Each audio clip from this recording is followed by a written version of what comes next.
All right, I will now call this meeting of the Senate Judiciary Committee to order. Will the secretary please call the roll?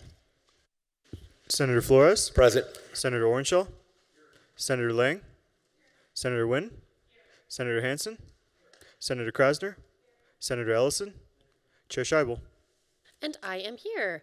All right, we have two bills on for hearing this afternoon. Thank you, everybody, for making this time work. I know that time is meaningless in this building right now, but our time here is well spent and important. So I'm going to take the bills, I guess what you would consider out of order. I'm going to start by opening up the hearing on AB 460. Come on down.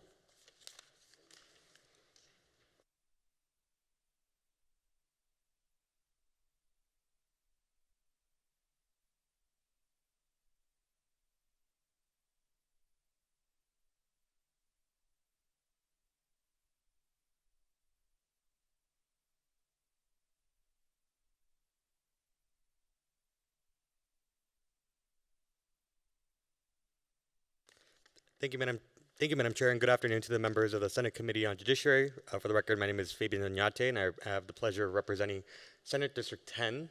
Today, I am presenting on behalf of Assemblywoman Gonzalez, AB 460, who is the primary sponsor of this bill. Assembly Bill 460 is an act that revises provisions relating to child welfare. This legislation allows parents to file a notarized form naming a trusted individual to serve as a guardian over the person, the estate, or both of the minor child. The bill includes specific language prohibiting the appointment of a private, for-profit guardian, ensuring that families remain empowered to make decisions in their child's best interest and to those preferences that are respected in court proceedings. AB 460 also strengthens the procedural safeguard for temporary guardianships, particularly in emergency cases where a parent may be separated from a child due to urgent conditions. Under this bill, it is established that temporary guardianship must also be in the interest of the child in cases where there is no parent who has custody for the previous 6 months. This bill addresses a significant and often overlooked gap for families affected by sudden emergencies. For example, a parent that has been diagnosed with a terminal illness may want to proactively select a trusted person to care for their child in the event that hospitalization or death will prevent them from caring for the minor. Lastly, AB 460 integrates this nomination form into the Nevada Lockbox, which is a secure registry managed by the Secretary of State. This would allow hospitals, courts, schools, and other entities to verify guardianship designations in times of crisis while also protecting the privacy of families. It is important to note that AB 460 removes the authority of the Secretary of State to charge and collect a fee for the registration of this document, making these difficult choices easier for families to execute. We believe that this is a bill that can help ensure that parents continue to have their rights for their children in the place that they're not there to support them. With these reforms, we believe that AB 460 brings clarity, compassion, and procedural integrity to guardianship matters, empowering parents and protecting children when stability is needed most. And we are happy to answer any questions, knowing that I did not write the bill, but I'm just here to deliver the remarks, and obviously Mr. Norman is here to answer any questions as well. All right, thank you so much. Are there questions from members of the committee? Senator Hansen. Actually, I have a question for legal. While this one deals with federal immigration orders, in Nevada right now, maybe you would know too. Right now, if a parent or both parents are in jail for crimes of various sorts or even arrested, do we right now have a guardianship program for for example, if my wife and I got arrested for doing something illegal and get thrown in jail, and our children are not accompanied by their parents anymore, under all other laws, how do we deal with that now currently? Yeah, I Jonathan. don't know if that's legal or you. I'll defer to legal if given the opportunity. Shoot. No, nobody wants to. I don't know. I mean, I can jump in, and Jonathan Norman, and then maybe legal can augment if I miss anything. So currently under 159A is our minor guardianship statute, and so we do have the ability for temporary guardianships. I don't have off the tip of my head all the circumstances that those are appropriate, but it's when I think when a parent is unavailable, nobody's there to care for the child, that constitutes an emergency. And then then the idea is if the parent's not available later, that temporary guardian would go on to file for a full guardianship, which would, have notice to all the family, and there would be a full-blown hearing. Okay, so under current law, now this is immigration law, but under current law, if I'm a single parent, I rob a bank, I get in trouble, I have 2 kids at home, we have a guardianship program currently in place for those types of situations? Jonathan Norman for the record. So we do have a temporary guardianship. I think it varies across jurisdictions how that's used, and I think what this bill does in the section you're referring to is set up just explicitly that there is one when a parent is unavailable in this circumstance, and I think that just makes it clear that that is what's supposed to happen. I think depending on which court you're in now, I think the current law could work, and this just makes sure that it does. Okay. No, I'm kind of wondering, because I'm sure right now we have situations where you get parents, single parents in particular, may get involved with doing something illegal, get arrested, have children at home. So I'm assuming that similar, if you're illegally in the country and you get caught by ICE or whoever, and you have children at home, it's kind of the same process then to have a guardianship to protect the needs of a minor child. Okay. Now the child definition too, I know in some statutes we have a 21 age minor. Are we talking under 18, or in this one's under 18? I believe, yes. Jonathan Norman for the record, yes, that's the case. The only time we have up to 21 is for the special immigrant and juvenile status, which is interacting with federal law. Okay, very good. Thank you, Madam Chair. All right, next we'll go to Senator Ellison. Thank you, Madam Chair. I do have, it's kind of like between what I was saying, but what if you have a father that hasn't been in the child's life forever? The mother's maybe terminally ill, even if it's in Mexico or the United States, and she's terminally ill and gonna maybe pass, and so she left the custody of the child to like a sister, uncle, brother, whatever. And then the father all of a sudden shows up and says, I'm the father, but he's never been in the child's life. How would you handle it? Would that have to go to a court, or because it was her wishes to have a guardianship gone to a family member? Jonathan Norman for the record. Thank you for the question. So the nomination of guardianship still needs to go to a court. So that's just so that we have a record of what the parent wished and who they identified as a close family member. But if that, father who was not involved showed up, he still has his parental rights intact, and he would be able to go to that guardianship hearing and object to the guardianship, just like other family members would, and then the court would make the decision. Okay. Thank you very much. Thank you, Madam. Go ahead, Senator Krasner. Thank you, Chair. Thank you for your presentation. So I have a couple of questions. In this scenario where let's say there's 2 parents in the minor's life, but they're divorced, one of them wants a particular person to be a guardian, the other person does not want that person to be the guardian. Does one of the parents get to overrule the other parent, or do they both have to agree? Do both parents have to agree to this? Please, that's my first question. Jonathan Norman for the record. So I think there'd be the nomination of guardianship, and then it would be the court that would be deciding. So, and I think that is an interesting question. And I would have to think about that and probably talk with a sponsor about whether you could have 2 parents filing competing nominations. I don't have an answer for that question.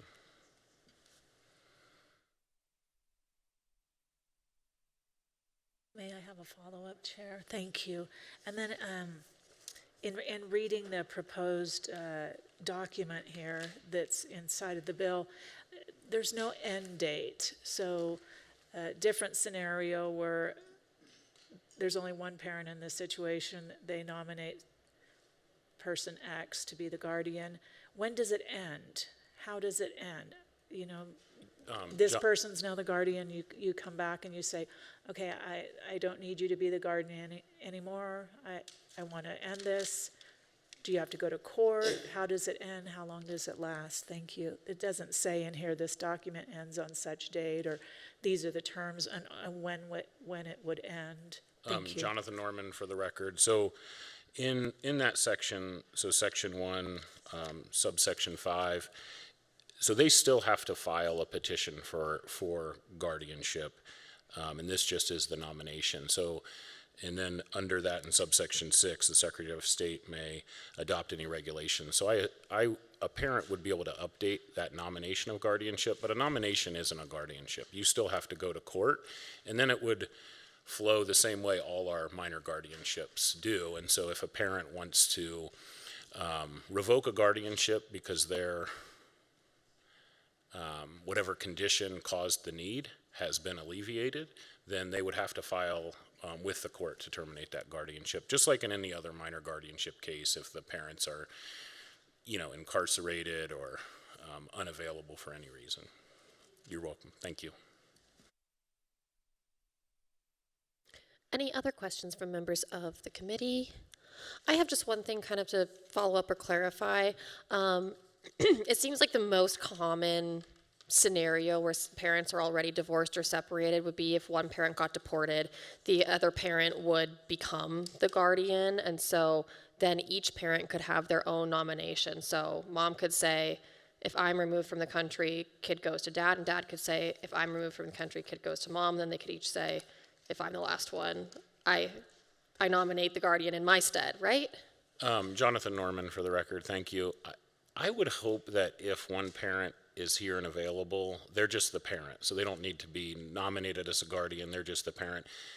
The amendment, which I hope is up on Nellis, and sorry it came so late, was, contemplating that scenario, because you could imagine a parent getting, if a parent's here in Vegas and they get, swept up in immigration proceedings, and the other parent, for whatever reason, maybe was working in Ohio, right? So they're both unavailable, and we didn't want to create that presumption in those cases, because it should be, that parent in Ohio could come back and get their kids, but while they're there, we need somebody to take care of those kids. So I don't know that it's perfect, but I think it contemplates a tool that we can use that will be valuable. But you're right, there could be multiple nominations from both biological parents.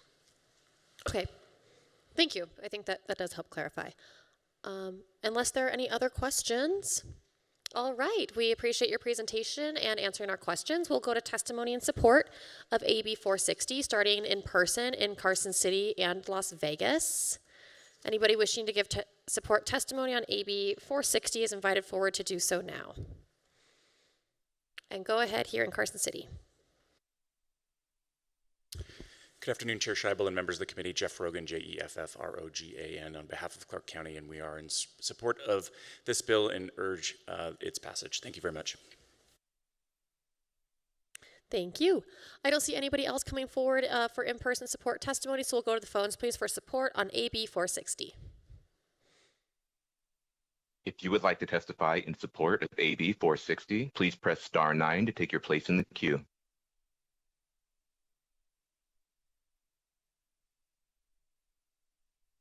There are no callers wishing to provide support testimony at this time. All right, then we'll go to opposition testimony on AB 460. Anybody wishing to testify in opposition in person on AB 460 is invited forward now. I don't see anybody in person, so we'll go to the phones, please, for opposition testimony on AB 460. If you would like to testify in opposition to AB 460, please press star 9 to take your place in the queue.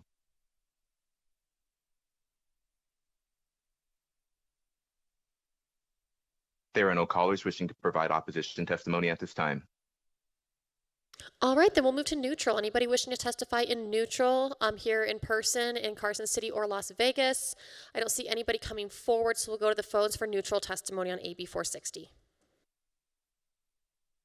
If you would like to testify in the neutral position for AB 460, please press star 9 to take your place in the queue.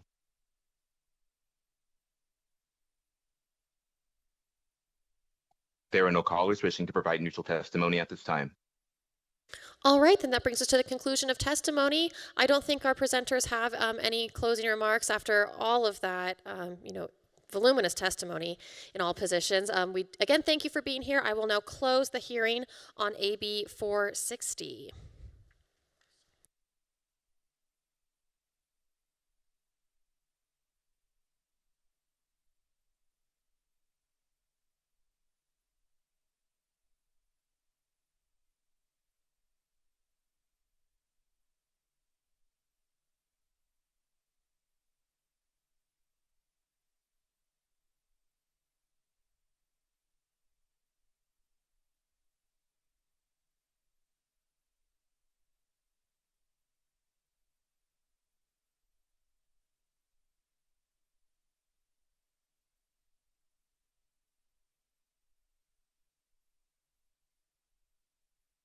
All right, at this time, I will open up a work session on AB 460.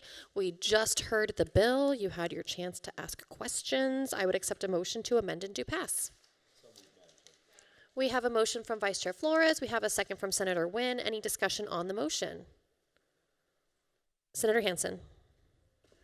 Thanks, Madam Chair. I'm a no on this. We already have this in law. This is political theater, trying to further make the efforts by the federal government to enforce immigration laws and to something way beyond what they are actually attempting to do. If there is a separation currently under any violation of any law, as you heard, we have programs in place for guardianships. And again, I think this is more theater rather than an actual need in law. So I'm a strong no on AB 460. All right. Not seeing any other discussion. All in favor say aye. Aye. Any opposed, nay? All right. The nays are Senators Hansen and Ellison. I'm sorry, Madam Chair, that I didn't jump in. I'm going to vote yes, but reserve my right to change prior to floor. Thank you. Perfect. All right. With that, the motion does carry, and I will assign the floor statement to Senator Doñate. That brings us to the next item on our agenda, AB 91. I will now open up the hearing on AB 91.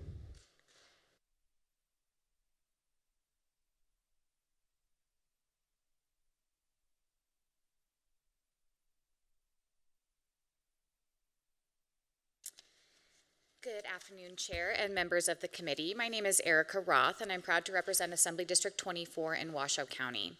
It's my pleasure this afternoon to present Assembly Bill 91, which revises provisions relating to parole by authorizing a review for certain individuals sentenced to serve lengthy prison sentences. This bill comes from a recommendation of the Joint Interim Standing Committee on Judiciary from the 2023-2024 interim and reflects a growing national momentum towards addressing excessive sentences through second look policies. Second look sentencing provides an opportunity to reevaluate lengthy prison sentences after individuals have served a significant portion of their time. This approach recognizes that people can change and rehabilitate themselves while incarcerated. At the Joint Committee's February 2024 meeting, Daniel Landsman, Vice President of Policy for Families Against Mandatory Minimums, testified that second look sentencing allows decision makers to assess whether a sentence remains necessary, granting discretion to reduce or uphold the sentence based on rehabilitation and public safety considerations. Excessive sentences have long been a driver of mass incarceration in the United States. However, research shows that lengthy prison terms often fail to reduce recidivism and disproportionately impact young offenders and communities of color. By providing an opportunity for review, AB 91 aligns Nevada with national efforts to address these inequities while recognizing the potential for rehabilitation. AB 91 addresses critical issues in Nevada's justice system by providing a mechanism for reviewing lengthy sentences after significant time has been served. According to research, individuals tend to age out of high crime years as they mature, making extended incarceration less effective in reducing recidivism. Second look policies also recognize the developmental differences between youth and adults, aligning with national reforms that provide greater opportunities for young offenders. This bill ensures that public safety remains paramount while offering eligible individuals an opportunity for release based on rehabilitation and readiness to reintegrate into society. By expanding eligibility criteria and establishing clear procedures, AB 91 promotes fairness while reducing unnecessary incarceration costs. I will now just briefly walk you through the sections of the bill, Chair. In the second reprint, Section 1 is a central piece to the bill and includes several important elements. First, it authorizes the State Board of Parole Commissioners to grant second place review, formerly referred to as second look parole, for individuals convicted of Category A or B felonies under certain circumstances. Specifically, the individual must not be serving a death sentence, must not pose a significant risk to safety, and must have served not less than 10 years of their minimum sentence. Second, it establishes procedures for initiating a second place review through written applications submitted by prisoners, attorneys, family members, or other representatives. The board must verify eligibility within 15 days of receiving an application and schedule a hearing for eligible individuals. Third, the AB 91 requires the board to conduct second place review hearings in the same general manner as other parole hearings and to prescribe terms and conditions for those granted release. Lastly, Section 1 includes procedural safeguards to ensure fairness and transparency in the second place review process. If denied, prisoners must wait at least 24 hours before 24 months. The last 24 hours has actually felt like 24 months, so. If denied, prisoners must wait at least 24 months before reapplying unless otherwise authorized by the board or requested by the Department of Correction. For those granted second place review, the board sets the terms and conditions for release, and compliance is supervised by the Division of Parole and Probation of the Department of Public Safety. Section 3 expands eligibility for parole under existing statutes from individuals convicted of offenses committed before the age of 18 to those convicted before the age of 25. And then lastly, Section 4 provides that provisions in Section 1 and 3 apply retroactively to offenses committed before, on, or after January 1st, 2026. And with that, Chair, I'm happy to answer any questions. Thank you so much. Members of the committee, are there questions? Senator Hansen. Thanks, Madam Chair. Under current rules for a geriatric parole, they're not eligible if they have committed a crime of violence, a crime against a child, a sexual offense, vehicular homicide, and several other categories along those lines, and they have to be 65 or older. So your bill would basically, or I don't know if it's yours directly, but your bill would basically just remove all those, and they would be eligible as long as they have not been sentenced to death. Is that correct? That's correct. And as long as they have served the appropriate minimum sentence on that, yes. Okay, and then they could be 24 years old and then serve 10 years of a sentence. So theoretically, under this, they could be 35 years old and be allowed to get out unless they've been sentenced to death, theoretically. Theoretically, yes. Okay. All right. And also, these are people who have been convicted of A and B felonies and have been in front typically of a jury trial and a court of law and have gone through the numerous appeals. And now you're going to turn that responsibility over to the Board of Parole, the Board of Parole Commissioners, without any oversight? Do they have to go back to the court and get a change in the court orders or anything like that? Or does the Board of Parole Commissioners now have the authority basically to grant a parole, if you will, to people in the circumstances that you and I just mentioned? Erica Roth, for the record, I apologize for that, Chair. Yes, that's correct, and I just to walk through the process a little bit. So it would be 10 years of a minimum aggregate, at least 10 years of a minimum aggregate sentence. So when we're talking about something maybe more egregious, a life term, for example, the minimum sentence on that may be 25 years on the lower end. So at least 10 years of that would have had to have been served for the parole board to even make this consideration. And that's really all that this is. And it's something that they already do when reviewing cases that come up for parole. So this is not outside of their purview. It's very much the same process that we have put in place for geriatric parole, but this is specifically targeting and the understanding that we have come to know now is that juveniles, first of all, juveniles' brains do not fully develop until the age of 26, which is where the age of 25 came from when looking at children who have been sentenced as adults and kind of expanding that age. But that the longer that you're in prison for these offenses and the younger you were when you committed them, the more likely you are to have been rehabilitated and you generally age out of that criminal activity. The point of this is that it just allows for the parole board to say, I'm going to take a second look at this case, that's it. There's no requirement that they grant it. If it is a horrendous crime with horrible facts, they get to take that into account, right? And so there's no guarantee of release. It doesn't change their actual sentence. It just allows the parole board to say, we can grant parole earlier than otherwise available based on this. But it in no way guarantees that anyone would be actually released. Okay, but it would allow the parole board to basically overturn, for example, if it was a sexual offense and the court had decided it was a life sentence and they were 24 at the time it was committed, after 10 years of that, this could theoretically again allow a parole board to consider releasing them again? Erica Roth for the record. That's correct. And I actually look at it a little bit as like an intermediary between the appellate process and the pardons process, right? Because we do already allow for the pardons, through pardons and commutations for a body outside of the sentencing judge to overturn a conviction, not through the appellate process. And so that board can and already does have that ability under state law to do that.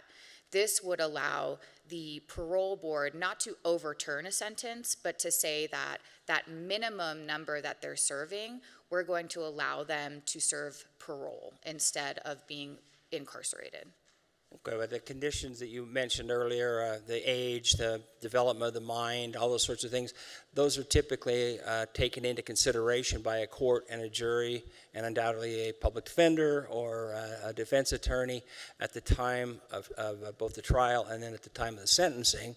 So I'm just kind of wondering why we're comfortable in this bill allowing the Board of Parole Commissioners to basically overturn something that the courts, after hearing all of the evidences and considering all the things you've mentioned, have sentenced people to all of these, frankly, A and B are the serious stuff, and allow the Board of Parole Commissioners to overturn that.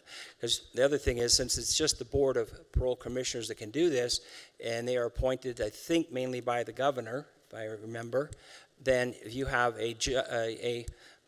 put it bluntly, a George Soros type governor that doesn't believe in the criminal justice system in the first place, he could theoretically appoint members of that commission who may not even believe in prison time. So the problem I'm having with the bill is a lack of check and balances, okay? There is a place for the parole board.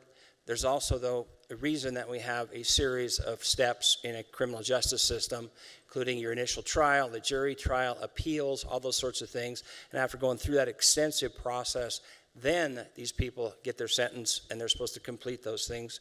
I think this bypasses a lot of those checks and balances. So thanks, Madam Chair, for giving me that opportunity to ask those questions. Of course. Other questions? Senator Ellison. Thank you. And I thought most of this was going to start at 25 years, not 10 years. I don't think your microphone's on. Yeah, it was on, it's just behind. I thought it'd be 25 years is where the starting point was, not 10. But the question I've got, what if it's a rape, murder, and they got life, but not with the possibility of parole? Is that a double whammy? That is, because that's 2 charges.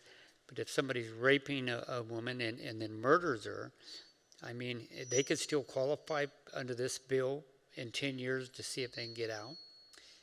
Erica Roth, for the record, what this bill contemplates is is 10 years of an aggregate sentence. And so that would be if somebody was charged with 2 offenses and convicted of 2 offenses, they could potentially be sentenced to concurrently or consecutively, and whatever that aggregate sentence would be 10 years of that. So yes. Thank you. Other questions from members of the committee? I do have one clarifying question because you mentioned that there are a couple of other ways outside of the sentencing court and the appellate process that a sentence can be changed, for lack of a better word, commutation, pardons, geriatric parole. And it seems to me that this bill captures this group of people who aren't captured by any of those other processes. And it actually, to me, I'm interested if I'm kind of reading this right, it kind of acknowledges the existence of cases where a change in sentence may be appropriate, even if there's no legal reason to do it. Like there's no trial or no error at trial, there's no error in the sentence, there's no error in calculation. But what I'm thinking of specifically is, I think you kind of touched on this, where our communal view of certain behavior of certain defendants kind of changes over time. And so, and maybe it's something we're doing today. Maybe there are people today who we are, giving very long sentences to, and 10 or 15 or 20 years from now, we look back and we start giving them 5-year sentences. This would give those people who are stuck in the middle the opportunity to, just the opportunity, doesn't guarantee it, but just gives them the opportunity to have somebody with some kind of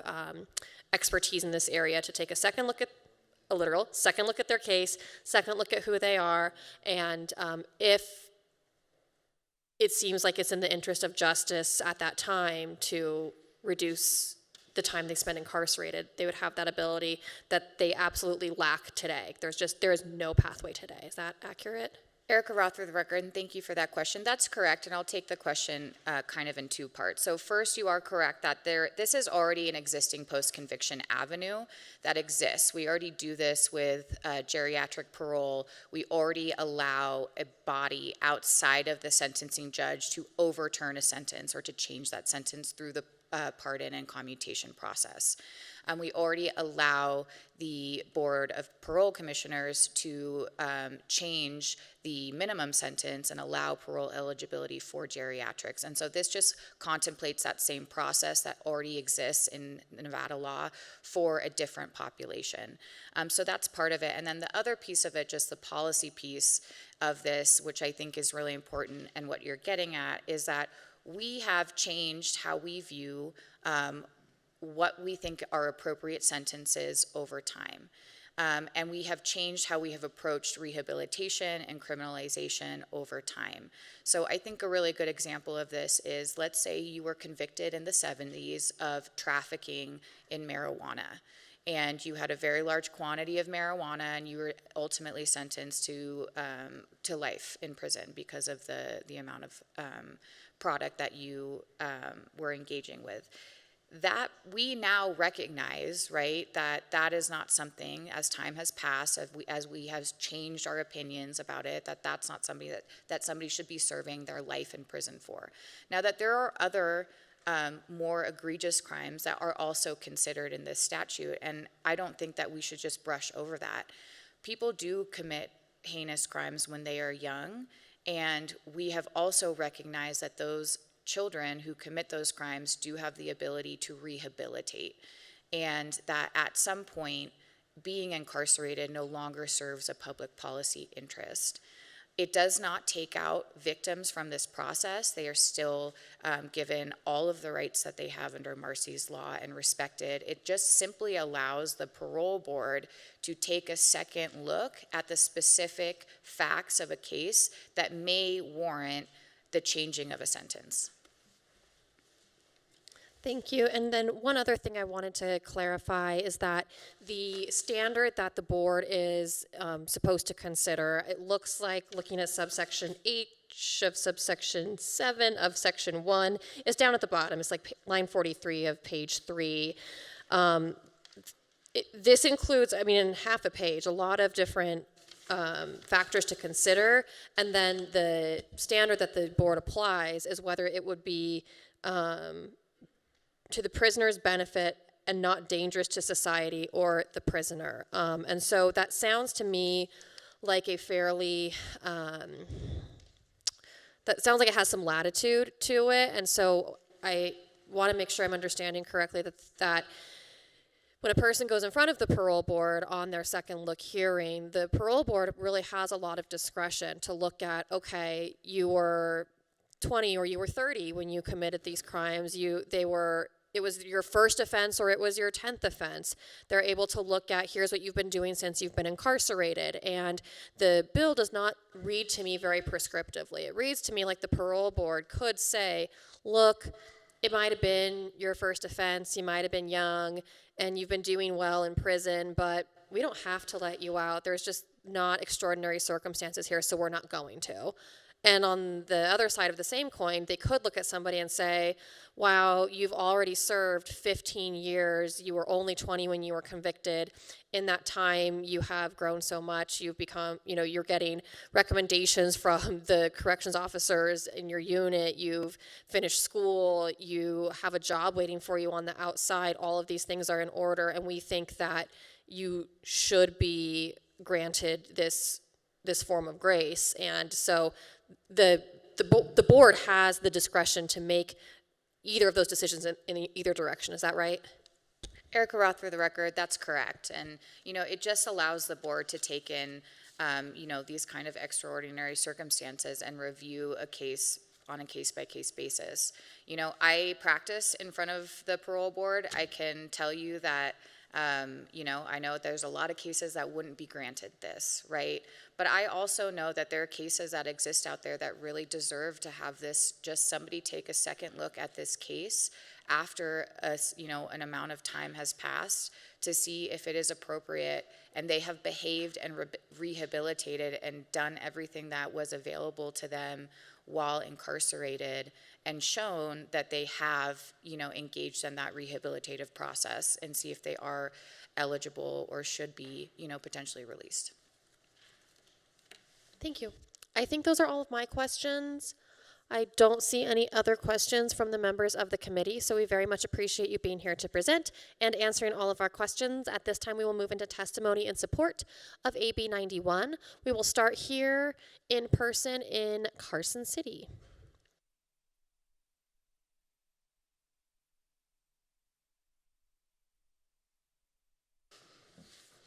Good afternoon. Thank you, Madam Chair, members of the committee. Tanya Brown, TONJA-BROWN, Advocates for the Inmates and the Innocent. AB 91 is significant because it introduces a second look review process for certain incarcerated individuals, allowing them to have their sentences reconsidered after serving a substantial portion of their time. The bill aims to address mass incarceration and recidivism by providing an opportunity for parole based on rehabilitation and public safety concerns. By reducing the prison population through the second look reviews, the state could save millions of dollars in incarcerated costs while reallocating resources to more effective rehabilitation and community programs. Allowing rehabilitation individuals to return home strengthens family bonds, community stability, and economic integration into society. AB 91 recognizes that exclusively long sentences may not always align with the public safety goals, especially in individuals who have demonstrated rehabilitation. And I want to kind of remind you of James Allen Jr., who spoke before you several weeks ago. He was on death row, and he is out on parole, and what he has accomplished. So he was a successful individual. And also, this was brought to my attention today, which I completely forgot, but I'm sure you men may be aware of this, because back in the day when you got your driver's license, that until you reached the age of 25, your insurance was much higher, only for the men. It didn't apply to the women. And today, even for a man to rent a car is 21 or 25. It seems that they understand the mentality of the male brain more so than some of what we know now. And like 10 years ago, we really didn't even start discussing the prefrontal cortex until probably the last decade. But when we're looking at people who were convicted 30, 40 years ago, the courts, the judges, their attorneys, DAs, nobody really knew about this because it was never discussed until the last few years. So I want you to consider that. We have men and women in prison who have been in under the age of 25, under the age of 20, 30, 40, going on 50 years. They have changed. They are not the same person. We ask that you please pass this bill. Thank you. Thank you, Chair and committee members. I'm Nick Shepak, N-I-C-K-S-H-E-P-A-C-K. I'm the Nevada State Director of the Fines and Fees Justice Center, here in support of this piece of legislation today. I think one thing that this body does extremely well is realize that we don't always get it right. And that's why we come back session after session to review the laws and take a look and admit when we're wrong. And I believe that's true in the criminal justice system as well. Simply having a second look for these youthful offenders will allow us to make those decisions, to identify individuals that we wouldn't sentence the same way today that we did when we sentenced them many years ago, and if they meet all the criteria, possibly have that second chance. This is not exactly what they did at the federal government, but under President Trump's First Step Act, there was massive sentencing reform and ways that they reduced sentences for certain individuals, youthful offenders. They created new pathways out. This is a conversation that's being had across the political spectrum and across the country, and we think this is a step in the right direction. And I'll just end with Mr. Hasibullah asked me to also place the ACLU support on the record as well. Thank you. Thank you, and I'm going to pause really quick. I understand that we have lost audio to both Las Vegas and the phones. We're going to go ahead and keep moving with testimony, but I wanted to see if we could get started on fixing that. So with that, go ahead. All right. Thank you, Chair, members of the committee. Harrison Epstein, Harrison Epstein, legal extern with the Clark County Public Defender's Office. First thing I'm going to do is channel my inner John Pirro for a moment and start with a quote from Brian Stevenson when I say, "Each of us is more than the worst thing we have ever done." There are people incarcerated in Nevada right now for laws that are no longer on the books. People sitting in cells who are given life without parole under old habitual criminal statutes. For a person's third felony, we know of a guy whose third felony was stealing a camera. He is sitting in a Nevada prison right now. AB 91 recognizes these situations and creates a long overdue remedy. They would still have a hearing in front of the parole board. This is what the parole board does. They look at what a person has done in prison. They look at what kind of support they have on the outside, and they decide if someone can get out. We aren't asking them to do something novel here. It is just that cases can now come in front of them for review. We urge you to support this bill. Thank you. Good afternoon, Chair, members of the committee. My name is Aisha Goins, Aeshagoins. I'm the first Vice President of the NAACP 1111, Las Vegas, Nevada. I just ditto my colleagues, and thank you for. Good afternoon, Chair Scheibel and members of the Committee on Judiciary. I think this is my first time this session before you, and I appreciate being here. My name is Leah Cartwright, Leacartwright. I represent Arnold Ventures, and one of their grantees is FAM, Families Against Mandatory Minimums.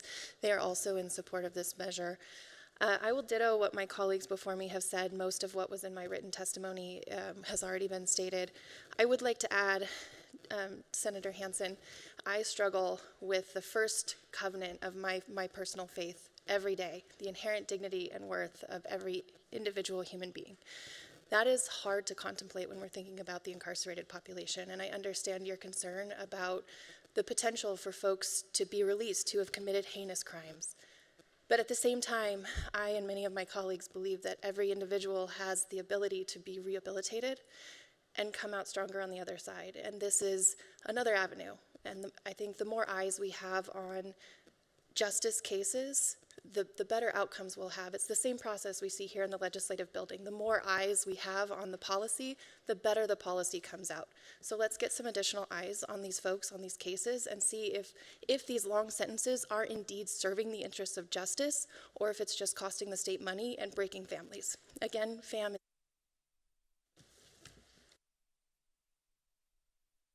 All right, I don't see anybody else here in person in Carson City to give support testimony. We'll go to Las Vegas for support on AB 91.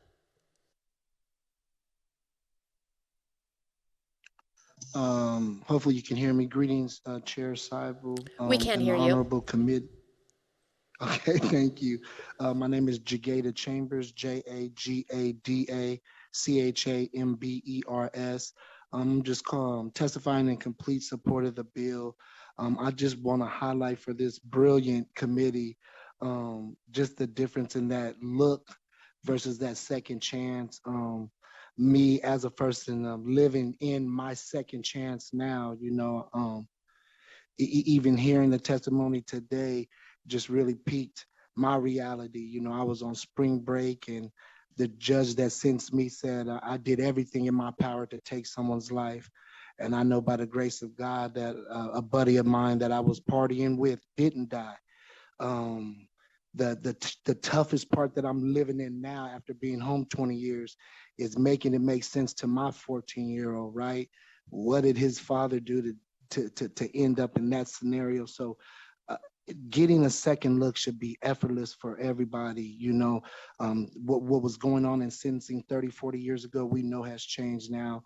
And I'll just close with this. I do commend this committee for staying the course and still being attentive and listening mere hours towards the end of this. So again, I hope this committee is able to get this legislation through and hopefully impact our Department of Corrections in a positive way, which will obviously have some financial benefits as well.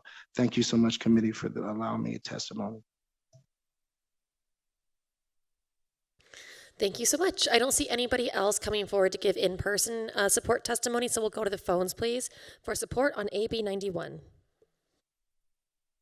Thank you. If you would like to testify in support of AB 91, please press star 9 to take your place in the queue.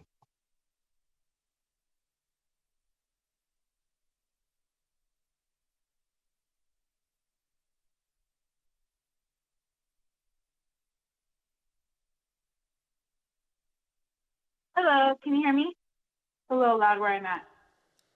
We can hear you. Go ahead.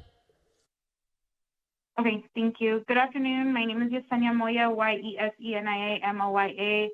I'm testifying in strong support of AB 91. I want to be clear that this is not a get out of jail free card and it doesn't guarantee anyone's release. But what it does do is create a process, an avenue for our people who have served decades to show how they've grown, how they've taken responsibility and changed. These decisions are based on real evidence and not personal politics. Some say we shouldn't second-guess prosecutors or judges, but we know our system is not perfect.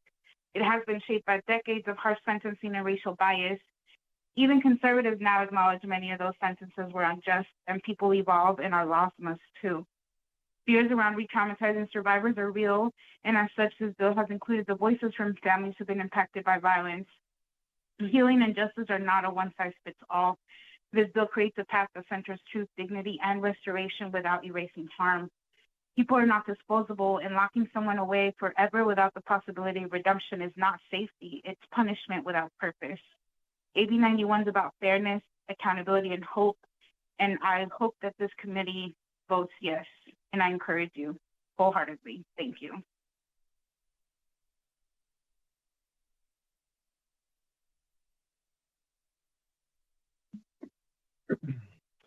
Hello, good afternoon. My name is Mark Bettencourt, MarkBettencourt.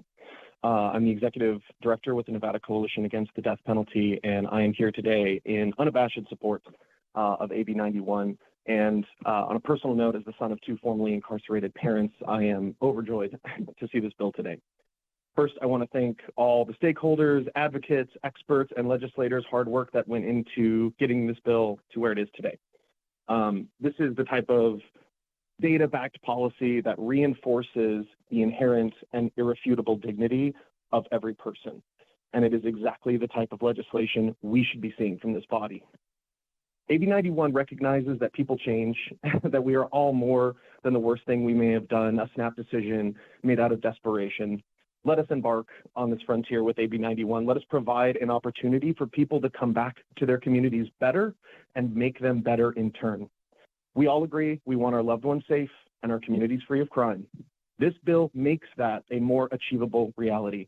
These are mothers, sons, brothers, sisters, fathers, and daughters who, given a second chance, will thrive and whose families will be complete again, and who can guide the next generation to a better path. If you believe in redemption, if you believe that people have the capacity to change, if you believe in rehabilitation, I urge you to support AB 91. Thank you.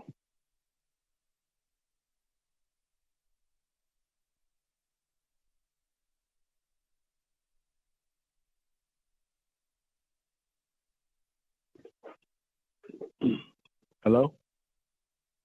We can hear you. Go ahead. Hello? Oh, hi. My name is Brian Brown, Brian Brown, and I'm here to support the second look. I want to thank you guys, you legislators, for putting it on the table, for listening to it. I want to thank everyone who had something to do with it. I'm personally a member of Return Strong Nevada and Jody Hawking, but nonetheless, I was incarcerated for 27 years in the state of Nevada. I was recently given a commutation of my sentence by the Pardons Board, God bless their souls, after doing 27 years. A second look is extremely important because there are a lot of people who have been incarcerated for many, many years, 10, 15, 20, 30, that are just changed individuals. They may have actually committed a heinous crime. They did commit a heinous crime. I know some people who did not as well. But nonetheless, each and every one of them have changed. They're not the same individuals they were when they committed their crime. They have practiced abstinence from violence. They have practiced becoming new individuals. They've tried to live in peace. They have grown and came to the distinct realization that what they did was heinous to the community, to the people they did crime to their families.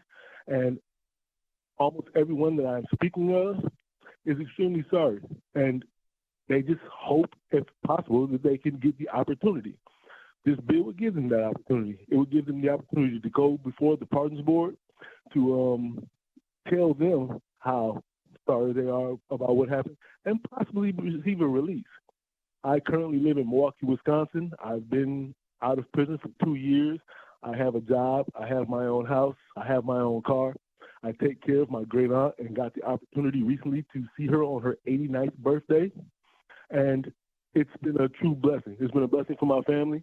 And I am really, really thankful that all of this is going on. I hope and pray that you all are blessed in everything that you do and that everything turns out to the best of its ability. And thank you very much for allowing me to call and talk to you.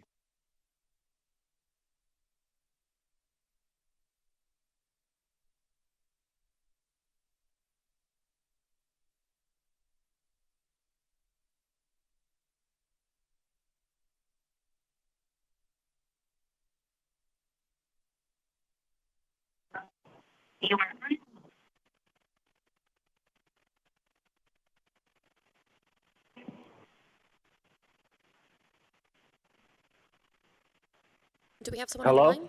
Please go ahead. Hi, my name is Michael Wadsworth, MichaelWadsworth. I am a formerly second chance member. I was released from NDOC. I was sentenced to 2 50-year sentences, which came all to 100 years, and I am definitely in high favor of this AB 91 for second chance. I believe that second chances, we should all have an opportunity for it, especially if you're striving in the right direction. Since I've been home, I have held the same job for 2 years. I got my EMT license EMR license. You know, I'm taking care of my family, and I just know that there are guys and women that's incarcerated that deserve a second chance. I understand that, you know, the crimes may be what they are, you know, and justice needs to be served. But however, though, if I feel that if they're given all that they have to be better than they were yesterday, then they should be obliged to another opportunity to show what they can offer to this world out here. I want to thank all that has even put their foot forward to even get this heard. And I just want to appreciate the time that you guys have given me. Thank you. You guys have a blessed day.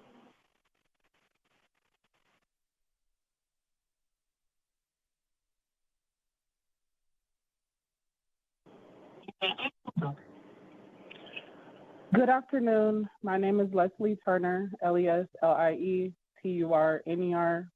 I currently live in Senate District 2, and I'm calling in support of AB 91 with less than 72 hours left in the legislative session. We have a chance to really create a pathway for incarcerated people who have demonstrated rehabilitation, demonstrated the kind of ability for humans to grow and change, especially over the course of a decade, to have access to an assessment process.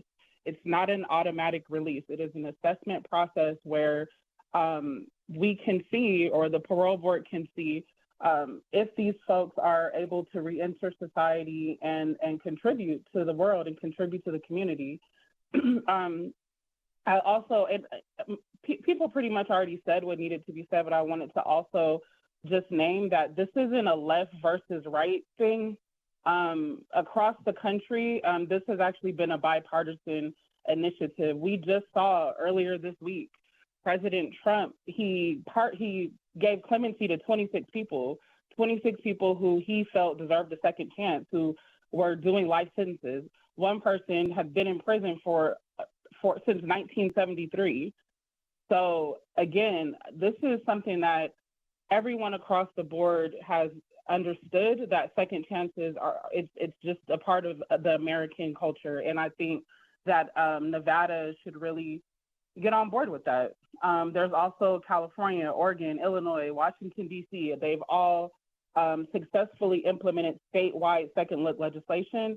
And again, it's just an opportunity for folks to have a review. It's not an automatic thing. And there's so many folks inside of NDOC that have been down for 22 years, 30 years, 40 years, who are still contributing to community and still contributing to society in positive ways, even from behind the walls. And I think that those folks, at the very least, can get in front of the parole board and see what can happen. So thank you for your time. Thank you for all your work this entire session. We really appreciate each and every one of you. And I thank you for even just having this hearing in the last moments of session. Have a good afternoon.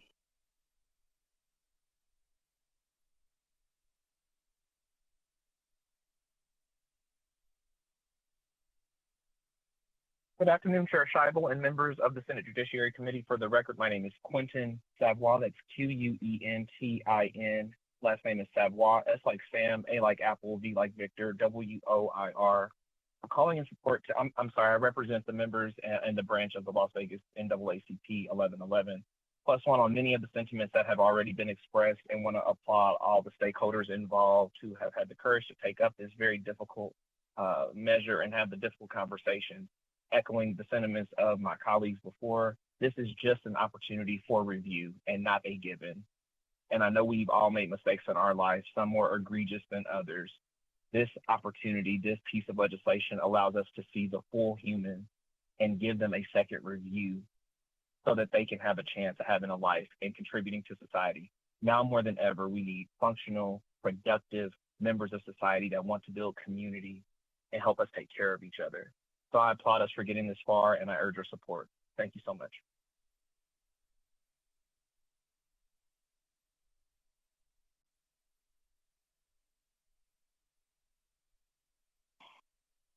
Hi, my name is Jordan Hankins, and I live in Senate District 1, and I'm someone whose life has been directly impacted by Nevada's justice system since I was 18 years old, and I'm in full support of this bill. So just as a reminder, AB 91 provides an opportunity. This bill does not guarantee release. It simply allows for review with the full picture of who the individual is now and what they've done to grow. One of my loved ones has been incarcerated in Nevada since he was 16 years old. He's now 36. For over 20 years, he served a sentence that does not reflect the man he is today. While incarcerated, he has completely transformed his life. He leads weekly mental health and healing sessions for men on the inside. He founded a youth mentorship program as well, where he guides and supports young people navigating their systems to reduce recidivism rates. He's not the exception. I've also had the privilege of working alongside many formerly incarcerated people in Nevada who were sentenced as children or teenagers, served decades behind bars, and have come home to be contributing members of society. They've earned college degrees while incarcerated, mentored others as well, and came out to become business owners, nonprofit leaders, and fathers. They deserve that second look. Nevada has a long-standing issue with over-sentencing, especially for Black and brown communities, and for youth tried as adults.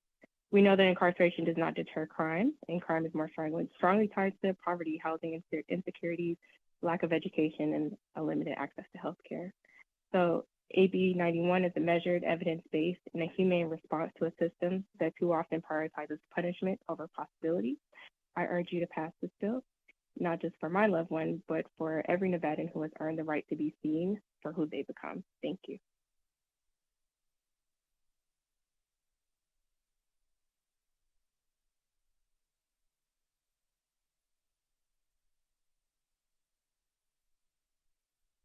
Good afternoon. My name is Nicole Williams, WILLIAMS, and on behalf of Return Strong, we strongly support AB 91 because it recognizes a truth backed by science and lived by thousands of families across Nevada. People change. Decades of research show that as people age, their likelihood of committing crimes drops significantly, yet extreme sentences continue to keep people incarcerated long past the point of public safety, denying the reality of rehabilitation and the human capacity for redemption. For families who have been incomplete for decades, this bill offers hope.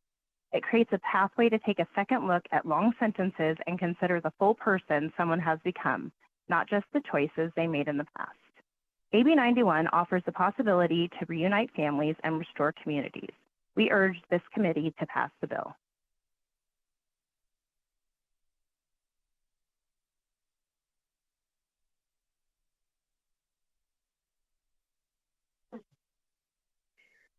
Hi, hello, good afternoon. Please go ahead. Good afternoon, Senator Scheibel and all the honorable members of this committee.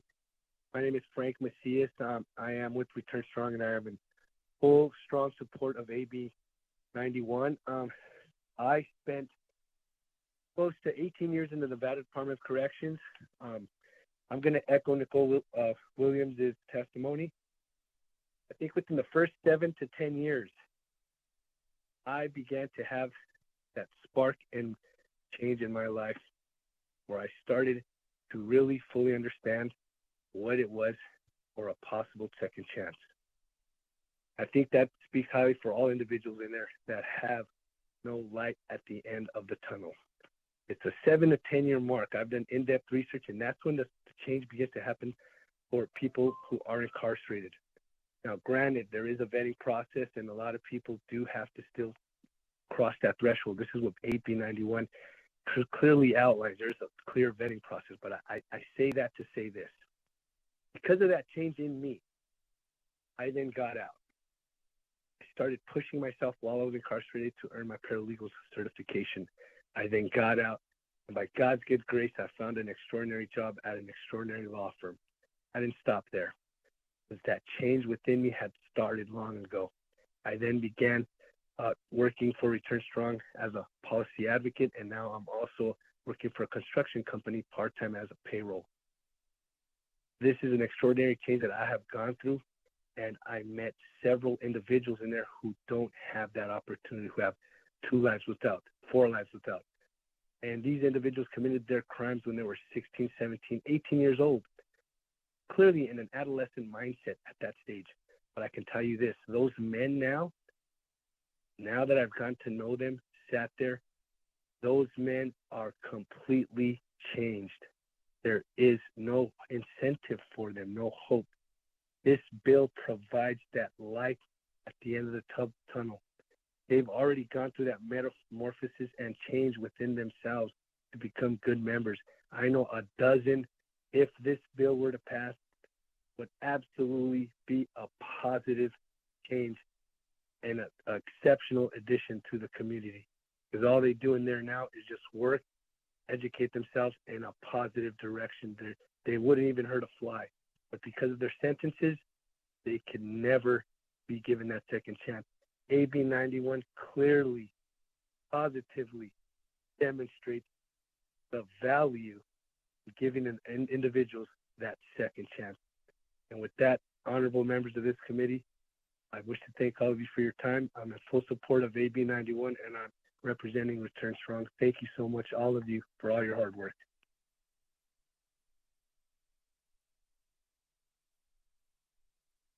If you have recently joined us or have yet to speak and would like to testify in support of AB 91, please press star 9 to take your place in the queue.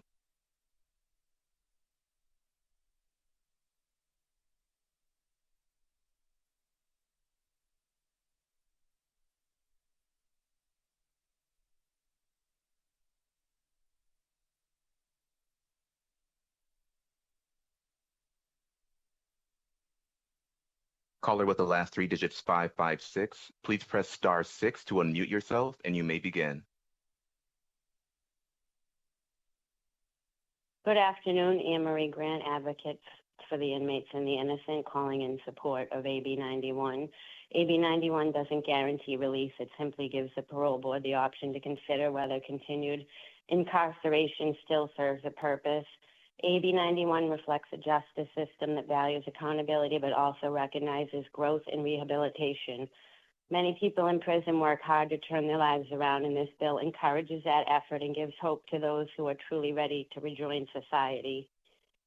The parole board retains full discretion. AB 91 just opens the door to a fair review, not a free pass. This is a smart, responsible approach to criminal justice, and I respectfully urge you to support AB 91. Thank you.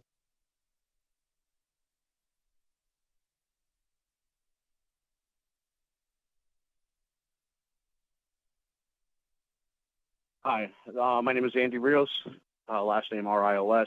Thank you, committee, for allowing me to speak. I'm actually calling in multifaceted ways. I'm calling as a husband and a brother-in-law of somebody who was incarcerated in Nevada and looking for a second chance. I'm also calling as somebody who themselves have been given a second chance in life. I spend a lot of time in and out of institutions, and I was given a second chance by people who actually cared, and that's what this bill does. AB 91 allows people to look at the person who's changed, see how much they've changed, and allow them to have that chance to better their life and their future and maybe provide for a family one day. I'm calling for my wife, who cries herself to bed every night that this has been going on, praying that this bill would pass because of her brother. I'm calling for my sister-in-laws who cry every night wishing their brother would come home. People do change. I'm living proof of that. I've done some really bad things in my life, and by the grace of God, I'm here today to be able to speak to you guys in support of this bill.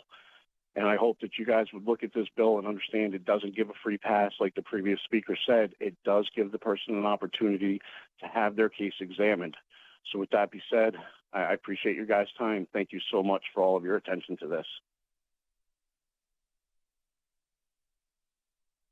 There are no further callers wishing to provide support testimony at this time.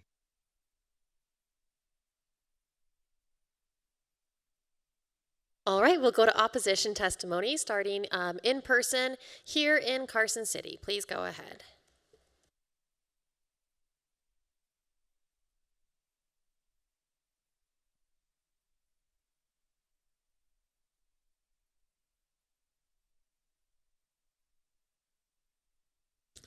Thank you, Chair Scheibel, members of the Senate Judiciary Committee. My name is John Jones, and I'm here on behalf of the Clark County District Attorney's Office in opposition to AB 91.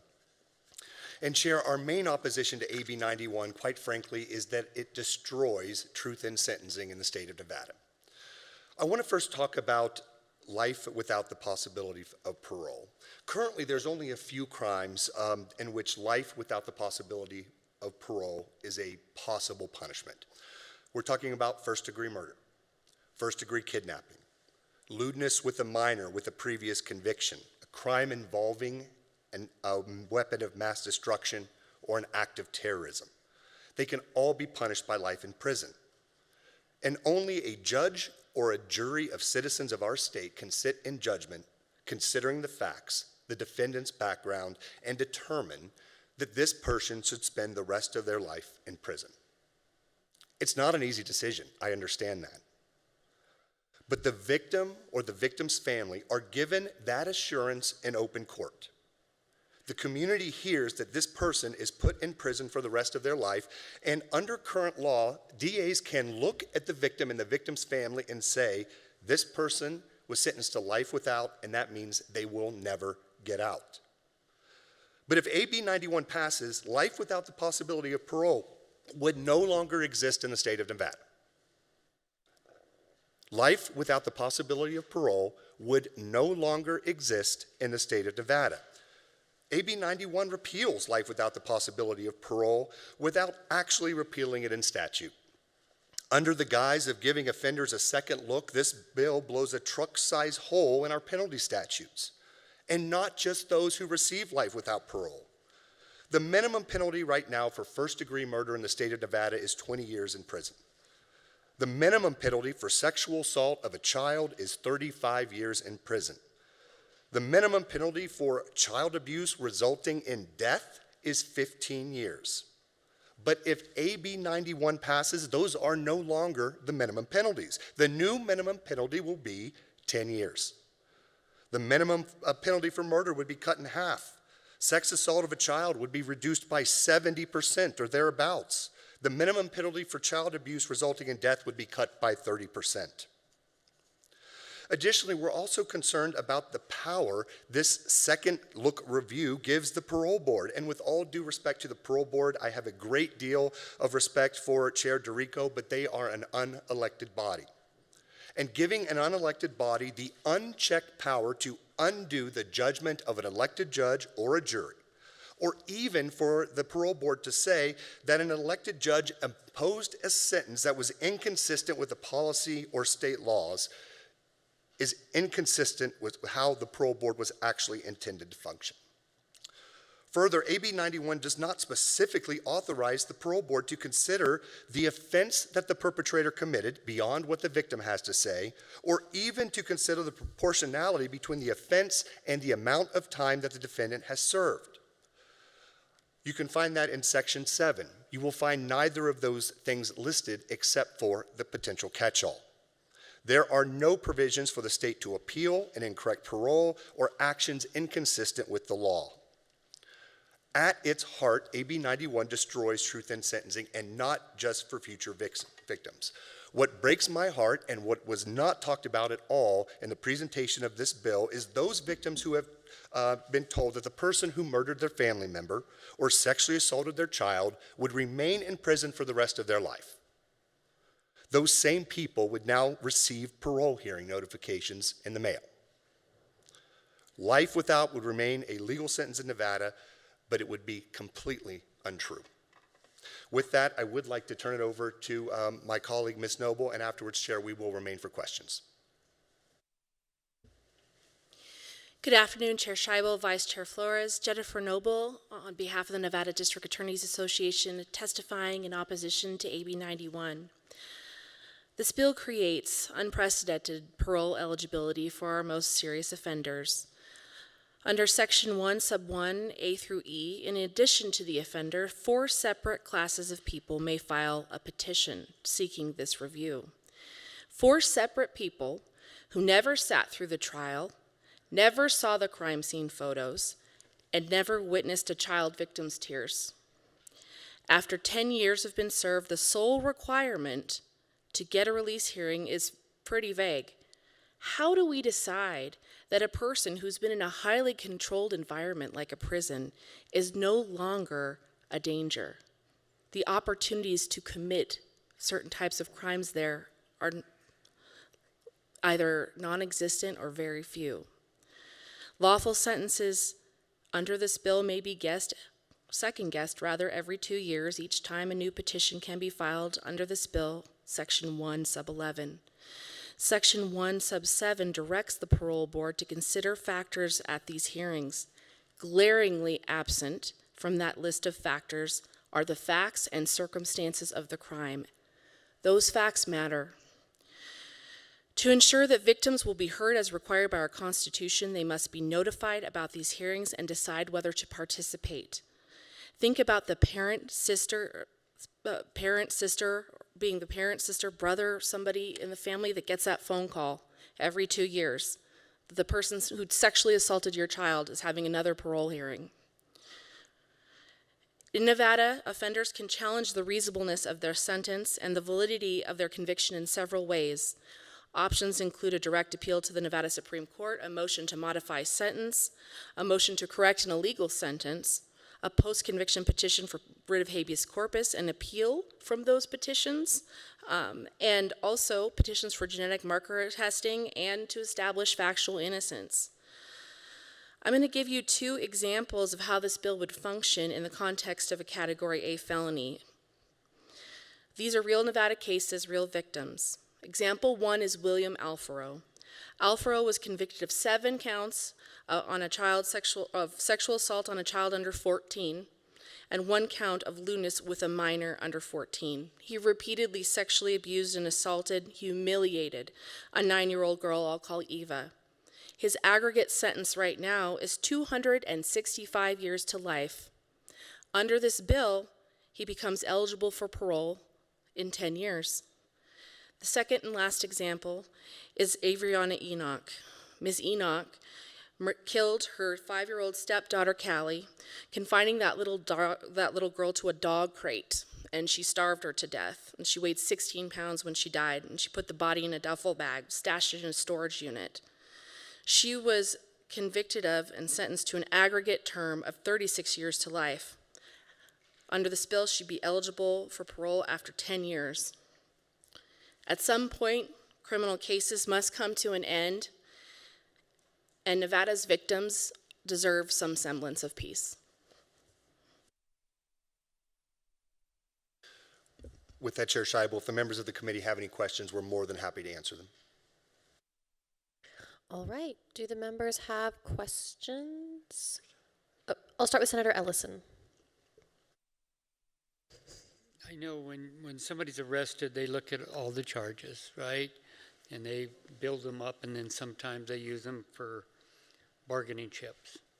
But say that somebody broke into a house, breaking and entering, they were robbing it, stealing what they can, the homeowner comes in, they beat and raped her and murdered her, then stole their car and drove off. So you got breaking and entering, you got grand theft auto, you got robbery, you got rape, and you got murder. You got 5 things that could be charged for. Now, in a court of law, would that be 5 charges they would actually file, or just the worst of the 2? Thank you for the question, Senator Ellison. Jennifer Noble for the record. So in the scenario you describe, it sounds like there would be 5 separate criminal offenses committed that could be charged, and if there was a plea or it was proven at trial, the judge would have the option to impose 5 consecutive sentences. So under this bill, meaning one after the other, under this bill, it takes 10 years of the aggregate sentence for a person to be eligible for this review. So it would just be 10 years. Even though there's 5 charges? Even though there would be 5 charges, it's still 10 years. Even if there were 25 charges, it would be 10 years. Thank you. Senator Wynn. Thank you. Mr. Jones, you had mentioned that you thought this was inappropriate because it takes the authority from the judge to make these kind of determinations, and then there's no truth in sentencing. We just heard the governor's proposal that also had a significant portion of that bill that also did a similar early release program that wasn't before a judicial determination. It was also from unelected people. So Is your concern just with the way this is drafted or just generally? Because it made it sound like you had issues with any early release program that was done non-judicially. John Jones on behalf of the Clark County District Attorney's Office. That's a great question, Senator Wynn. And I can tell you that we have in the past worked with sponsors on things like the geriatric parole initiative, which I believe is run through the parole board. In the instance here, we're talking about category A or B felonies. Extremely serious offenses in which a judge has imposed more than 10 years of time. More than 10 years of time. So these are not offenses which we're talking about a year or two in prison. We're talking about more than 10 years. And our position is in that situation, it should be a judge making that determination if this legislature is going to go down this path. Because I want to point out to you in subsection 7, the considerations that the parole board is supposed to consider. So the parole board is supposed to consider, quote, any evidence indicating that the sentence imposed was inconsistent with public policy or any state laws, regulations, or guidelines relating to the sentencing. So we're going to have the parole board reviewing this analysis with respect to a sitting judge or a tribunal. I don't think that's appropriate or an appropriate task of the parole board. I guess my concern is it sounds like in certain circumstances you're fine circumventing a judge, like with geriatric release, because some of those people that you said that you had worked on, that I'm assuming that you didn't come in here and oppose geriatric release on those, that is still a non-judicial, potentially violent felonies that those people are incarcerated on, that you're willing to overlook that.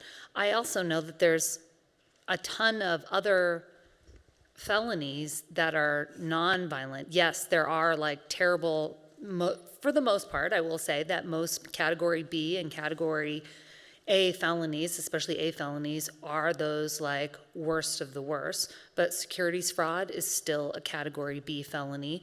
We have a circumstance where there was a bill that was just presented by the governor that included not only the governor's early release program, like that he was suggesting in that bill to release people from prison early, but there's a circumstance where certain types of theft, not like violent theft, are also category B felonies. So under that scenario that, Senator Ellison had mentioned, where someone is charged with multiple, they would still have to serve a minimum of 10 years. Isn't that the way this is written? It's not 10 years and then you automatically can apply. You do have to serve a minimum of 10 years on any of those collective sentences. John Jones on behalf of the Nevada District Attorneys Association. A few things to respond to. Most of the other parole schemes that I'm aware of that allows the parole board to, for lack of a better word, reduce the sentence that a judge is given, we're talking about minor nonviolent felonies. So that is vastly different than what we're talking about here, where in some of the instances, it wasn't a judge that imposed the sentence, it was an actual jury. The second point I want to make is if the legislature thinks that there are penalties that are too high, then the legislature should bring bills to reduce those penalties. What drives victims crazy is when there's all these administrative layers on what they think should be a very straightforward process. If a judge tells you that a defendant is going to spend life in prison, then they should spend life in prison. But then the victim gets parole notifications after 10 years is served, and it doesn't make any sense to them. They were told life in prison. And in Nevada, right now, it is life in prison. We've got to maintain truth in sentencing. It has to be simple to understand. That's what drives victims nuts about the process, is when we say, well, it was 12 months in prison, but when you add on all these credits, they're actually going to get out in 6 months. I have this conversation with victims all the time. They don't understand it.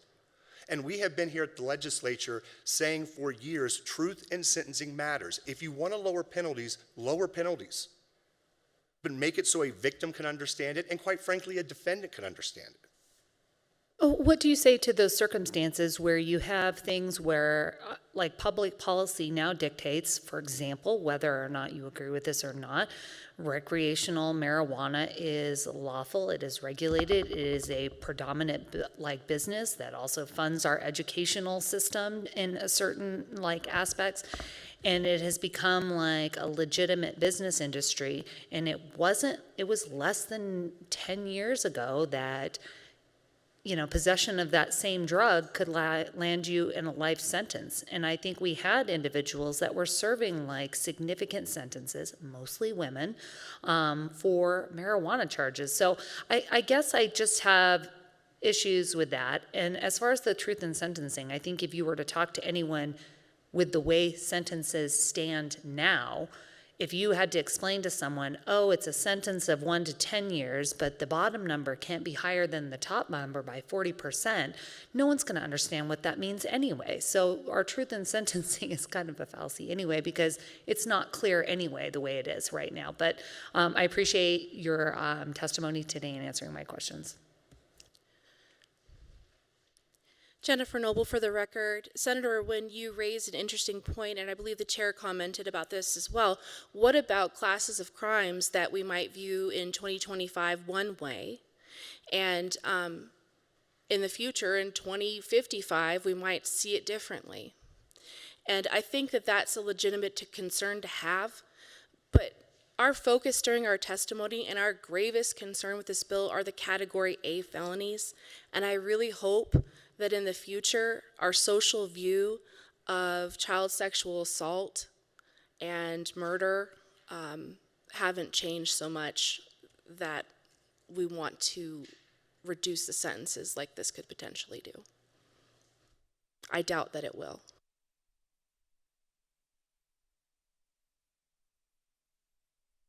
All right, we'll go to Senator Hansen. Thanks, Madam Chair. Marijuana A and B, how long has it been since anybody in Nevada got an A felony for marijuana, if ever? Do you have any idea? We seem to focus on marijuana, but if this thing passes, crimes of violence, crime against a child, a rape, vehicular homicide and a DUI, those are all now going to be available. Right now, you have restrictions on the geriatric parole that are going to be eliminated. Basically, every single felony, irrespective of what it is, below a full-on sentence of death will be eligible for parole hearings every 10 years. After 10 years. So you can have a 50-year rape sentence, and after 10 years, this individual can go before the parole board under this law. This isn't marijuana. This is some pretty ugly, serious things. So, any idea on when the last time you had an A or B felony conviction in Nevada, or sentence, I should say? John Jones on behalf of the Nevada the Clark County District Attorney's Office. Unfortunately, Senator, I cannot answer the question with respect to the marijuana charge. But what I can say, though, is the legislature in situations like marijuana, where they feel that the penalties in the past were too high, the legislature could change that. In those specific instances, the legislature could allow for resentencing. But that's not what this bill does. And you are absolutely correct that it applies to every single case, including first-degree murder or acts of terrorism, in which the sentence of death was not imposed. All right, so I'm sorry, pardon me for interrupting. Go ahead, Senator, I apologize. No, we're way beyond talking marijuana here. I mean, we're talking some super serious things that right now, even if you are in the geriatric category, could not be considered for early release, which is right, and that's something we took out of the parole board. We, as a legislative body, have restricted the parole board from being able to do that. Now, right now, let me explain something. I'm not clear on this. The parole board currently is 7 members, correct? John Jones on behalf of the Clark County District Attorney's Office, yes, that is correct. Okay, so then if, in theory, this bill passes, 4 members of that board could overturn a judge, a jury, all the appeals process. So, my concern is you get somebody in the governor's office who believes that we for whatever reason, are way too strict in our criminal justice system, and they could appoint 4 people to that board, then by having a straight majority vote on all the crimes short of a sentence of death, they could theoretically release them from prison. Is that correct? John Jones on behalf of the Clark County District Attorney's Office. After 10 years has been served, yes, they could.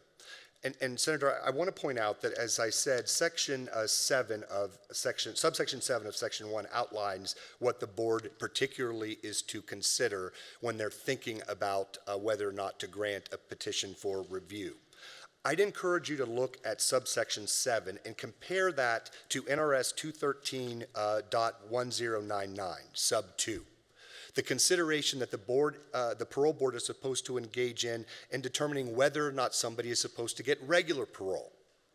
I would assert to you that it is, under using these 2 standards, it's harder to get regular parole than it would be to be grant of second look under AB 91. Okay, one other thing. Now, we had several callers mention, 16, 17-year-olds that had been convicted and for obviously A and B serious felonies. Don't we have in statute now that if they're 18 or under, they automatically currently get a review because of, mental development and things like that? John Jones on behalf of the Clark County District Attorney's Office. I'll point out that that is currently in law. In fact, it's being changed in NRS 213.12135. That's section 3. So there are early reviews for parole eligibility for those under the 18 who committed a crime. And I'll also point out that we cannot impose a sentence of life without in Nevada on a juvenile. Okay, so in other words, we have a lot of very reasonable things in law currently to deal with situations like people who are young and maybe didn't have full brain development, but we also have some very good restrictions on things like letting people go who have committed DUI homicides, who committed rape, who molested children, who deal with child pornography, and all those things in theory could now be overcome by 4 members of a parole board. John Jones on behalf of the Clark County District Attorney's Office. Yes, Senator. Thank you. Thank you, Madam Chair. Thank you. Do we have other questions from members of the committee? All right. Not seeing any. We appreciate you being here to testify and for answering our questions. I don't see anybody else coming forward to give opposition testimony in person. Or I do. Okay. Please, go ahead.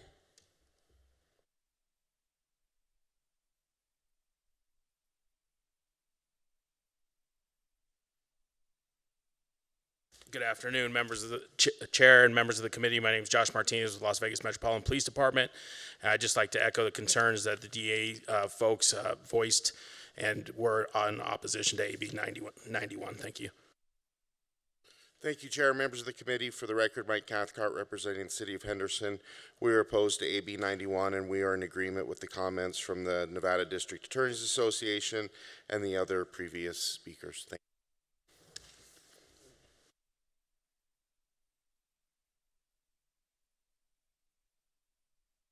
All right, at this time, I don't see anybody else coming forward to give opposition testimony in person. So we will now go to the phones for opposition testimony on AB 91. Thank you. If you would like to testify in opposition to AB 91, please press star 9 to take your place in the queue.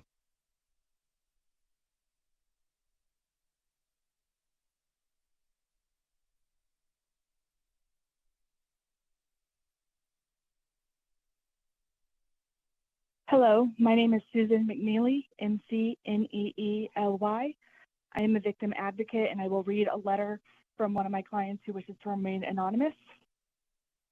Hello, while I acknowledge that there may be individuals incarcerated under antiquated laws who may deserve a second chance, this bill, and especially this amendment, does direct harm to victims. My siblings and I were victims of sexual assault and incest by our father, who was currently incarcerated in the Nevada Department of Corrections. This legislation is absolutely despicable. I had to testify in court about the horrendous things my father subjected me to, and he was finally sentenced to 4 consecutive terms of 20 to life for the acts against me and my siblings. This ensured me and my siblings that he would spend a minimum of 80 years in jail, and due to his age, he would die in prison. Knowing that he would be immediately eligible for parole because he had only served 12 years of an 80-year sentence is unthinkable. My father was not young when he committed his crimes. He was between 35 and 40. If this bill passes, my siblings and I would have to testify in front of additional strangers and relive our trauma and torture. And we would not only have to do this once, but every few years, even if the parole board denies him. This legislative body does not care about victims, just as my father did not think about us either. You should be ashamed of yourselves for even thinking that 10 years is enough time after a judge has sentenced a person without knowing any of the circumstances. To go from life without parole to 10 years is disgusting and shameful. Please do not pass this legislation, as justice will not be served. There are other ways to fix our criminal justice system. Sincerely, Jane Doe, a Nevada citizen and survivor of sexual assault.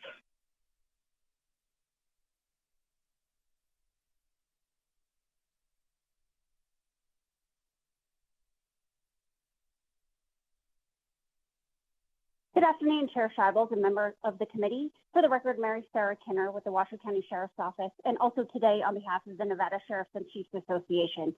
We echo the comments made by our law enforcement colleagues and remain opposed to AB 91. Thank you.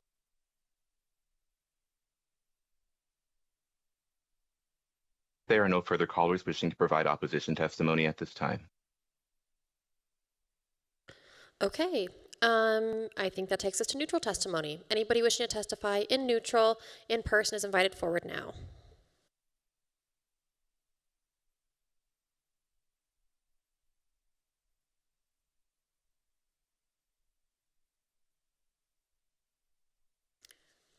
Good afternoon, Chair Scheibel and members of the committee. I am Tamara Jackson, TAMRAH-JACKSON, the Department of Public Safety Parole and Probation Chief. I'm here testifying in neutral today. While this is not the Finance Committee, I wanted to note that Parole and Probation submitted a third fiscal note, updated based upon the amended version of the language. It appears that the fiscal note is not yet available, but I do have that information and am available to answer any questions on that if necessary. Good afternoon, Chair, other members of the Senate Judiciary Committee. My name is Chris DeRico. I'm the chairman of the Board of Parole Commissioners, CHRISDERICCO. In my testimony here, I was at the interim judiciary meeting in February of 24 when FAM presented with regard to this, as I was presenting on my own parole board issue.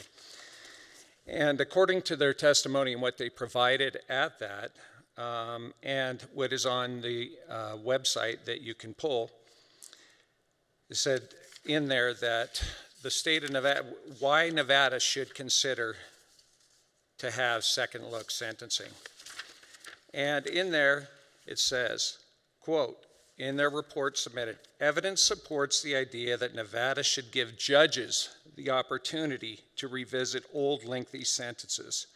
And that was one of the big lines. And as you all know, I'm a believer in second chances as a parole board chairman. We believe my whole career has been in giving second chances to individuals, supervising individuals who have received second chances, and myself and my board firmly believe in that.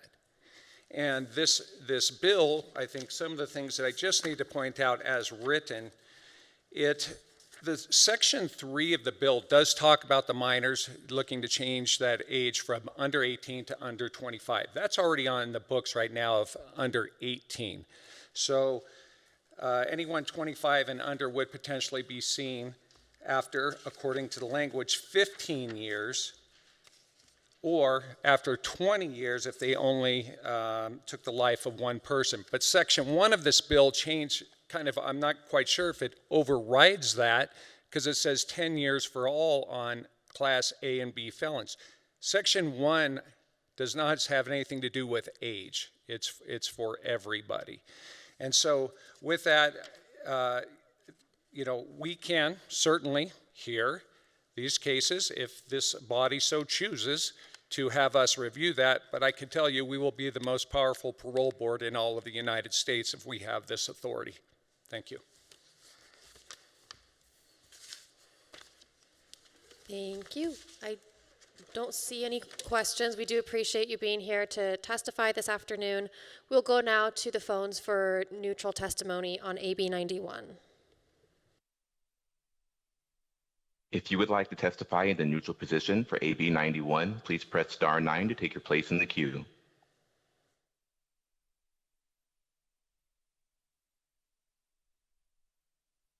There are no callers wishing to provide neutral testimony at this time. All right, then that brings us to the conclusion of testimony. I understand our presenter had to go to the floor, and so I will now close the hearing on AB 91. At this time, we will move into the public comment portion of our meeting. Anybody wishing to give public comment in person is invited forward to do so now. I don't see anybody coming forward in person. Anybody on the phones for public comment?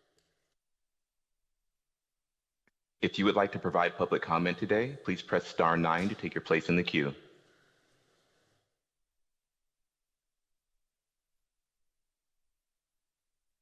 There are no callers wishing to provide public comment at this time. All right, then that brings us close to the conclusion of our meeting for today. While everybody is still here, I know I did this once already, but I do really want to thank all of our amazing staff while it is still light outside. Just really quickly, in case you guys don't know them already, we have my policy analyst here, Jared McDonald, our committee counsel, Brad Wilkinson. We also have committee counsel down in Las Vegas, which you may not know. Michael Scully is down there. And down in Las Vegas, we also have Star Litton, who makes sure that we are connected to this fabulous room and all of our wonderful advocates and testifiers in Las Vegas. Here also in Carson City, we have our amazing committee manager, Beth Rikers. You all send her amendments at the very last minute. You all bother her all day, every day about when meetings are starting and when I am scheduling them, as if she can read my mind, which she actually kind of can, but I just couldn't do this job without her. We also have 4 amazing secretaries, Jan Braze, Timothy Gibbs, who is here with us today, Linda Hiller, and Sally Ram. You may have also noticed some incredibly talented magicians who appear and disappear from this room and make the magic, aka technology, work. Our committee is so demanding. We have not 1, not 2, but 5 AV technicians, including Malik Mays, who normally is on AVH with the phones. We have Josh Van Giel. We have Julia Fox, Troy Taylor, and Noah Turner. We also have Michaela Lawson from the IT department. I saw her here earlier. She's fantastic. She ensures that we have everything we need up here to get our meetings going and continuing every day, along with Nicholas Larson. So we have Lawson and Larson. Nicholas Larson also steps in to help us when we screw up everything in the room and make sure that the technology continues to work. And I also want to thank my legislative assistant, Jacob Shine, who, like Beth, gets annoyed all day, every day by the likes of you, wondering where I am, what I'm doing, when are we scheduling this, and handles it with aplomb. So, all of that being said, we're not adjourning, we're just going to recess. I am not sure.